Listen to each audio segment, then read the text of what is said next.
জ্বালানি সরবরাহ থমকে যাওয়ায় নতুন কর্মসংস্থান তৈরির সম্ভাবনাও থাকবে না।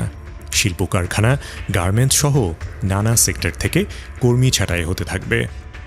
এই সব ক্যালকুলেশন বুঝিয়ে দিচ্ছে ঠিক কতটা বিপদের সামনে দাঁড়িয়ে আছি আমরা।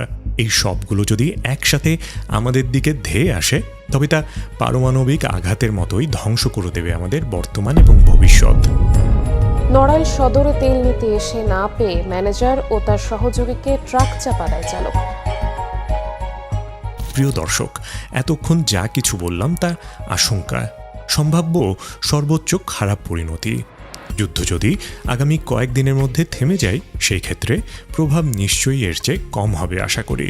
মনে রাখতে হবে, এটি এমন এক অবস্থা যা মূলত একটি বৈশ্বিক সমস্যা।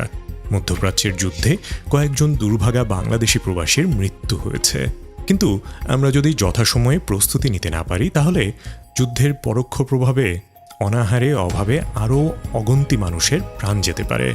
বিশ্বব্যাংক বলছে, মধ্যপ্রাচ্যের যুদ্ধের প্রভাবে বাংলাদেশের 12 লাখ মানুষ নতুন করে দারিদ্র্যসীমার নিচে চলে যাবে। আমরা এখন থেকেই সচেতন এবং সাবধান হলে, নিখুঁত পরিকল্পনা যথাসময়ে হাতে নিলে হয়তো কিছুটা স্বস্তিদায়ক পরিবেশ তৈরি হতে পারে। সরকার, রাজনৈতিক নেতা এবং সর্বোপরি সাধারণ জনগণ সবাই মিলে এই সমস্যার সমাধানে এখন থেকেই উদ্যোগী হতে হবে।